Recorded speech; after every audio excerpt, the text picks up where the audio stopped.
Hi everyone, कैसे हैं आप लोग। उम्मीद है कि आप लोग बहुत ज़्यादा अच्छे होंगे। आज हम जिस टॉपिक पे बात करने जा रहे हैं वो इंटरेस्ट एंड ड्राइंग है। इससे पहले हमने जो भी पार्टनरशिप फंडामेंटल की जो भी सारी चीज़ें थी, जैसे कमीशन था, पार्टनर्स कैपिटल अकाउंट था, लोन था, इसके अलावा profit and loss appropriation account था, इन सारी चीज़ों का टॉपिक पर पहले वीडियो बना चुके हैं। उसका लिंक हम आई बटन में डाल देंगे, वहाँ से आप जाके देख लीजिएगा। आज जो सबसे ज़्यादा इंपॉर्टेंट टॉपिक्स में से एक टॉपिक है पार्टनरशिप फॉर्म का, वो है इंटरेस्ट ऑन ड्राइंग। अब इंटरेस्ट ऑन ड्राइंग एक्चुअली होता क्या है, किस तरह से कैलकुलेट करते हैं, आज पूरा डिस्कशन इसी के बारे में होगा। तो चलिए स्टार्ट करते हैं बिना देरी किए हुए। सबसे पहले जब हम बात करते हैं इंटरेस्ट ऑन ड्राइंग की, तो हमें बहुत से लोगों का ये सवाल रहता है कि इंटरेस्ट ऑन ड्राइंग ठीक है कैलकुलेट करते हैं, लेकिन ड्राइंग्स होती क्या है। सबसे जो इंपॉर्टेंट क्वेश्चन लोगों का होता है वो ड्राइंग्स के ऊपर होता है कि ड्राइंग्स क्या है। तो जब हम इंटरेस्ट ऑन ड्राइंग की बात कर ही रहे हैं, हालांकि इसको 11th में अकाउंट्स में पढ़ाया जा चुका है, लेकिन जब हम ड्राइंग्स की बात कर रहे हैं तो इंटरेस्ट ऑन ड्राइंग की बात कर रहे हैं तो ड्राइंग्स के बारे में थोड़ा सा एक्सप्लेन कर देते हैं। आपने देखा होगा अक्सर कि जो हमारा बिजनेस चल रहा होता है उस बिजनेस के अंदर कुछ ऐसे एक्सपेंसेस वो पार्टनर कर लेते हैं जो ऑलरेडी बिजनेस के अंदर होते हैं, और वो पार्टनर जो बिजनेस से पैसे निकालते हैं लेकिन वो किस काम के लिए यूज कर लेते हैं, अपने किसी पर्सनल यूज के लिए। जैसे मान लीजिए इंश्योरेंस का प्रीमियम है, ठीक है, पर्सनल इंश्योरेंस का प्रीमियम है, लाइफ इंश्योरेंस जिसको कहते हैं, लाइफ इंश्योरेंस का प्रीमियम है और उसको पे कर दिया किस अमाउंट से, कंपनी के फंड से। या रेंट है अपना जहां पर रहते हैं उसका रेंट पे कर दिया कंपनी के फंड से, या इलेक्ट्रिसिटी बिल का पेमेंट कर दिया कंपनी के फंड से। तो ये सारे फंड से जो पे किया जाता है किसी पार्टनर द्वारा कंपनी के फंड से, तो उसको हम लोग ड्राइंग्स कहते हैं। क्योंकि अगर ये अमाउंट बिजनेस में पड़ा रहता तो बिजनेस में रोटेट होता और उससे कुछ ना कुछ इनकम जनरेट कर रहा होता। लेकिन जब कोई पार्टनर फर्म से कुछ भी अमाउंट निकालता है तो इसका मतलब ये है कि उतने टाइम के लिए उस अमाउंट का कुछ यूज नहीं हुआ, और यूज ना होने की वजह से हम लोग एक तरह से अगर उसको देखें तो लॉस में जा रहे हैं, क्योंकि अगर वो बिजनेस में रहता तो बिजनेस में रोटेट होता और उससे हम इनकम जनरेट कर रहे होते। इसी चीज को ध्यान रखते हुए जब पार्टनरशिप एग्रीमेंट बनाया जाता है तो उसमें एक कॉलम ये भी दे दिया जाता है कि हम लोग जो भी ड्राइंग्स कोई भी पार्टनर निकालता है उसके ऊपर उसको इंटरेस्ट पे करना पड़ेगा। जब कोई भी पार्टनर इंटरेस्ट पे करता है तो उसको हम लोग क्या कहते हैं, इंटरेस्ट ऑन ड्राइंग्स। अब यहां पर दूसरी चीज ये है कि ये इंटरेस्ट ऑन ड्राइंग है वो पार्टनर्स के थ्रू निकाली जाती है, इसलिए जब पार्टनर्स निकालते हैं तो पार्टनर्स को वापस भी रिटर्न करना होता है। तो ये फर्म के लिए क्या होती है, इनकम होती है, और जब फर्म के लिए इनकम होती है तो ये profit and loss appropriation account में क्रेडिट साइड पे दिखाया जाता है। यहां तक सारी चीजें आपको क्लियर होगी। अब आगे बढ़ते हैं। जब हम लोग इंटरेस्ट ऑन ड्राइंग कैलकुलेट करते हैं तो उसके दो तरीके होते हैं, एक होता है सिंपल मेथड, दूसरा होता है प्रोडक्ट मेथड। तो चलिए सबसे पहले हम इन्हीं मेथड्स के बारे में जान लेते हैं कि सिंपल मेथड क्या है और प्रोडक्ट मेथड क्या है। तो जब बात करते हैं सिंपल मेथड की तो इसका एक फॉर्मूला रहता है, इस फॉर्मूले के हिसाब से हम लोगों को सिंपल मेथड कैलकुलेट करना होता है। और ये फॉर्मूला क्या है, फॉर्मूला है आपका interest on drawing is equal to amount of drawing. यहां पे लिख देते हैं इंटरेस्ट ऑन ड्राइंग्स हमें निकालना है सिंपल मेथड से, तो फॉर्मूला होगा amount of drawing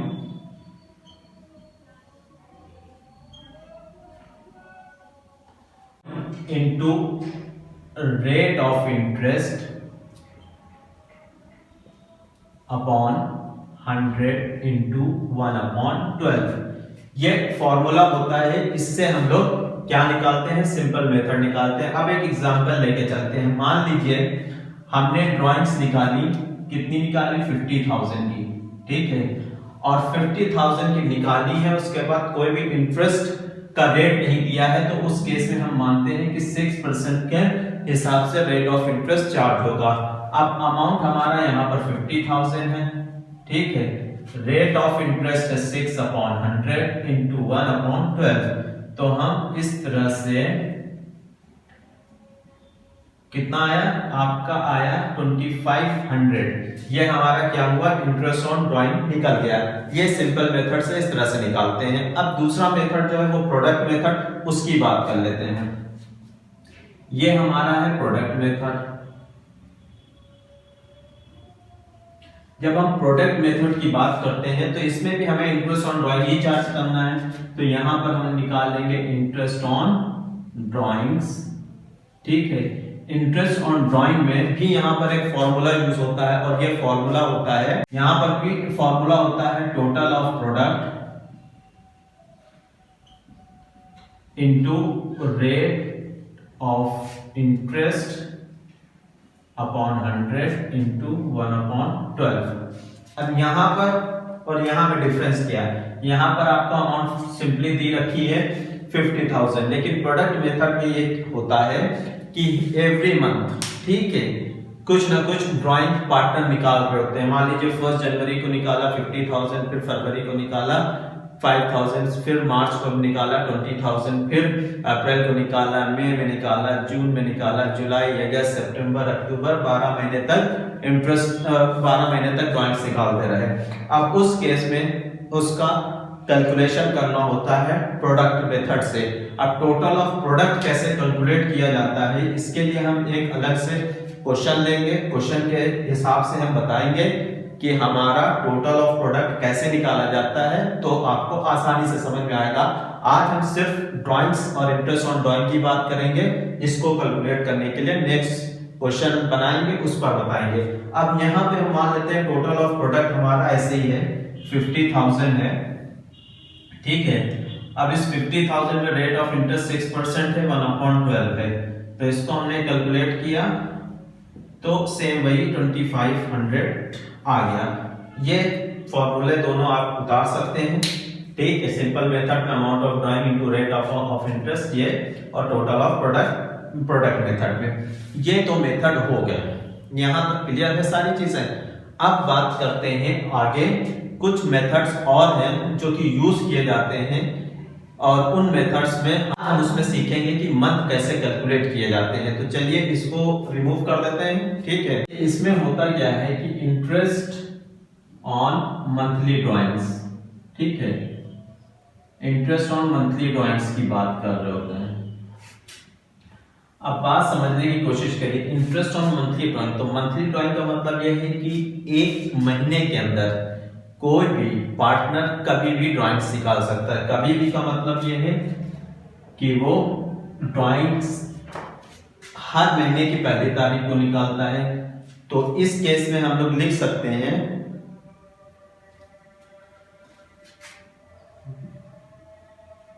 when drawings are made on the first day of each month, ठीक है। जब ड्राइंग निकालते हैं first day of each month, ये याद रखिएगा, first day of each month.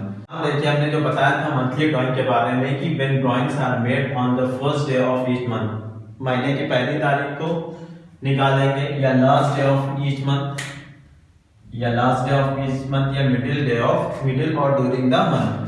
देखिए यहाँ पर तीनों में क्या है कि ये तो पहली जनवरी को निकालेगा तो हर महीने पहली जनवरी को निकालेगा, ये लास्ट डे निकालेगा यानी कि 31 जनवरी को निकालेगा तो हर मंथ के लास्ट में निकालना है। ये है मिडिल में निकालेगा यानी कि या तो 15 को निकालेगा या महीने की किसी भी तारीख को निकालेगा, तो इस केस में मिडिल चलता है। अब इनको कैलकुलेट करने के लिए एक फॉर्मूला होता है जिसको हम लोग कहते हैं time left after first drawing plus time left after last drawing divided by 2।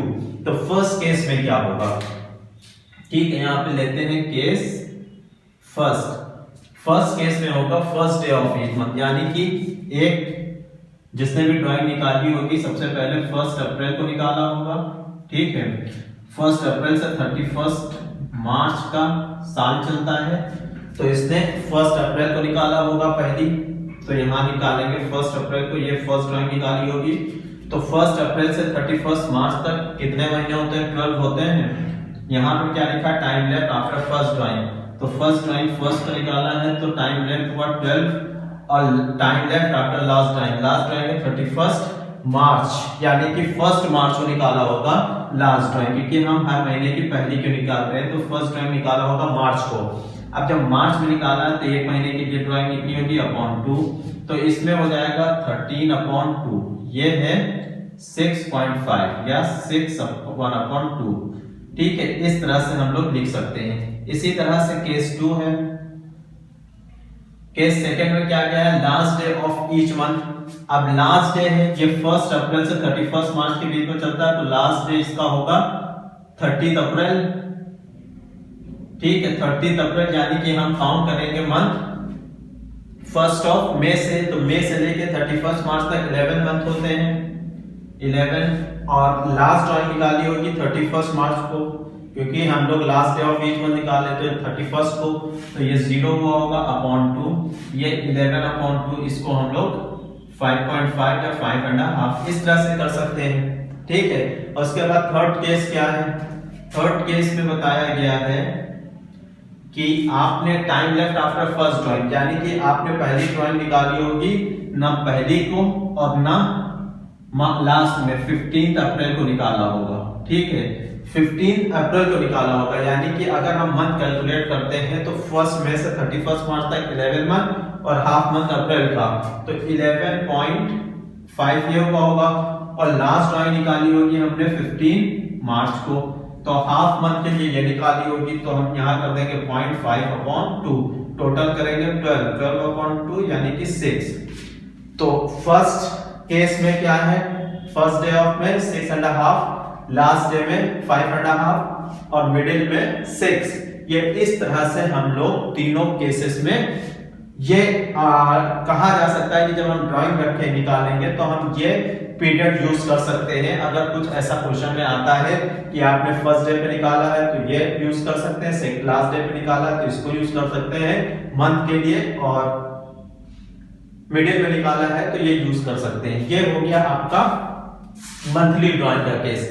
अब बात करते हैं क्वार्टरली ड्राइंग का केस। ठीक है, यहां पर हम जब हम लोग क्वार्टरली की बात करते हैं तो क्वार्टरली में भी केस वही बनेंगे। यहाँ पर क्वार्टरली में जैसे ये क्या है, drawings are made on the first day of a month. अब क्वार्टरली में हम लोग 3 मंथ का देखेंगे, तो पहली क्वार्टरली कब होगी, दूसरी क्वार्टरली कब होगी, तीसरी क्वार्टरली कब होगी, इसको हिसाब से हम लोग देखेंगे। ठीक है, बिगनिंग ऑफ ईच क्वार्टर, तो ईच क्वार्टर यानी कि पहला बिगनिंग कब से स्टार्ट होगा, अगर बिगनिंग स्टार्ट होगा तो पहला होगा 1 अप्रैल से, बिगनिंग का 31 मार्च तक चलता है।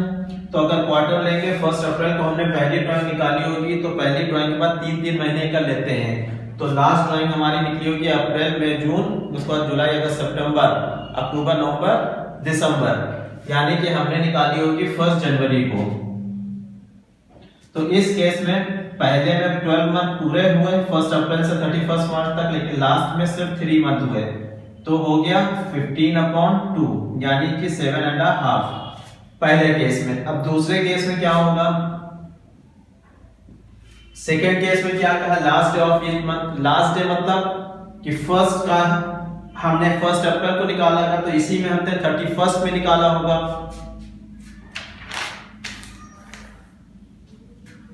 इसका क्वार्टर कब खत्म होता है, अप्रैल मई जून, यानी कि जुलाई से हमने 1 जुलाई को निकाला होगा। पहली निकाली होगी 1 जुलाई को, तो 9 मंथ के लिए निकला होगा जुलाई से अगर 31 मार्च तक देखें, और लास्ट ड्राइंग निकाला होगा 31 मार्च को। याद रखिएगा लास्ट ड्राइंग निकाला होगा 31 मार्च को, यानी कि 0/2, तो 9/2 4.5। ठीक है, केस सेकंड ये हो गया। अब थर्ड केस की बात करते हैं। केस हमारा थर्ड है। थर्ड केस में मिडिल में या ड्यूरिंग द, अब मिडिल में क्या हुआ होगा, ये हमने निकाला था, पहला निकाला 1 अप्रैल को, दूसरा निकाला 1 जुलाई को। 1 अप्रैल से 1 जुलाई के बीच का मिडिल क्या होगा, यानी कि अप्रैल महीना पूरा, मई का हाफ, यानी कि आप ये मान के चलिए कि 10.5 मंथ पहले केस में आते हैं, और लास्ट में 1.5 लेंगे क्योंकि हमने 15 का आधा लिया होगा, तो ये मेरा हो जाएगा 12/2, ये हो जाएगा 6 यहाँ पर भी। ठीक है, तीनों केसेस इसके समझ में आए, क्वार्टरली और मंथली का सेम प्रोसेस है, बस क्या है कि हमें मंथ काउंट करना आना चाहिए। मंथ काउंट करने में है कि बिगनिंग में हमने 1 अप्रैल को निकाला होगा, एंड वाले में 1 जुलाई को निकाला होगा पहला, और लास्ट में हमने जो थर्ड केस है मिडिल का, उसमें इन दोनों के बीच में हमने फर्स्ट ड्राइंग निकाली होगी। ठीक है, कब निकाली होगी? हाफ जून को। अप्रैल में पूरा हुआ, अप्रैल पूरा हुआ, मई हाफ में से स्टार्ट किया होगा तो 10.5 आया, और लास्ट का जो निकला होगा, लास्ट में हमने एक निकाली होगी जनवरी को, 1 मार्च को, तो इसके बीच का फरवरी, तो 1.5 इधर होगा, फरवरी का आधा महीना और मार्च का फुल मंथ, तो हो जाएगा 1.5, तो ये हो जाएगा 12/6। अगर ड्राइंग इस तरह से निकालने के लिए आता है कि first day of each month निकालना है, last day of each month निकालना है, middle day of each month निकालना है, तो इस तरह से आप ये जो मंथ निकालने हैं इसका आप डायरेक्ट यूज करके ड्राइंग निकाल सकते हैं। मंथ को कैलकुलेट करने या सोचने की जरूरत नहीं है। अगर क्वार्टरली लिखा है तो भी आप ऐसा ही कर सकते हैं। ठीक है, इसके अलावा 9 मंथ का भी आता है, तो उस केस में भी हम लोग इसी तरह से कैलकुलेट करेंगे कि फर्स्ट ड्राइंग 9 मंथ में कितने पे निकलेगी, ठीक है, लास्ट ड्राइंग कितने पे निकलेगी और मिडिल पे कितने पे निकलेगी। तो ये टोटल ओवरऑल आज हमने सारे केसेस बताए, फॉर्मूला बता दिया है, सारी चीजें ये क्लियर कर दी हैं। अब नेक्स्ट टॉपिक में हम लोग बात करेंगे इसके ऊपर एक इलस्ट्रेशन से लेकर, जिससे कि और अच्छी तरह से समझ में आएगा कि ये फॉर्मूले किस तरह से यूज किए जा सकते हैं किसी भी क्वेश्चन में। तो उम्मीद है कि ये वीडियो आप लोगों को पसंद आया होगा। अगर पसंद आया है तो लाइक और सब्सक्राइब करते जाइए। आज के लिए इतना ही। Thank you very much.